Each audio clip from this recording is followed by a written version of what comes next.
Le message du poulet. Un jour, un serpent a mordu un poulet. Le poison s'est rapidement propagé dans son corps, le brûlant de l'intérieur. Le poulet, désorienté et souffrant, est retourné au poulailler pour se réfugier. Mais à sa grande surprise, les autres poules ont décidé de le chasser, craignant d'être infectées à leur tour par le poison. Blessé, le poulet est parti, boitant et pleurant.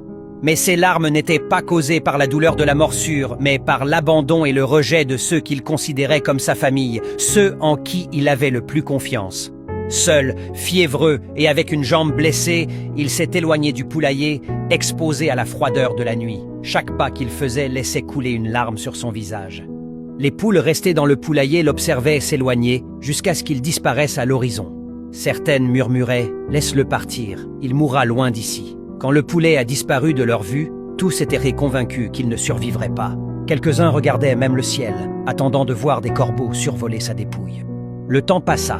Un jour, un colibri arriva au poulailler avec une nouvelle surprenante. « Votre sœur est vivante. Elle s'est réfugiée dans une grotte lointaine. Elle a survécu, mais elle a perdu une jambe à cause de la morsure. Elle lutte pour trouver de quoi se nourrir et a besoin de votre aide. » Un silence gênant envahit le poulailler. Puis, les excuses commencèrent. « Je ne peux pas y aller. Je dois pondre des œufs.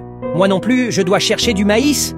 Et moi, je dois m'occuper de mes poussins. » L'un après l'autre, chacun trouva une raison pour ne pas partir.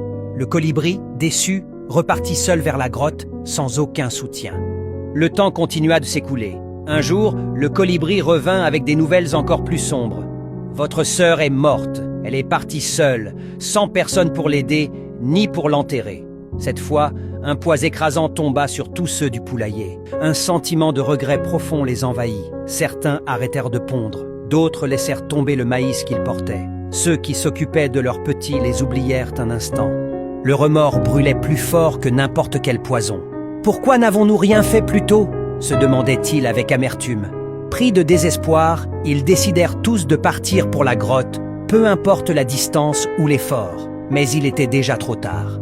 Quand ils arrivèrent à la grotte, ils ne trouvèrent pas le corps du poulet. À la place, ils découvrirent une lettre qui disait « Dans la vie, les gens hésitent souvent à faire un pas pour vous aider lorsque vous êtes en vie, mais ils parcourent des kilomètres pour vous enterrer une fois que vous êtes mort. Et la plupart des larmes versées aux funérailles ne coulent pas de douleur, mais de regret et de remords.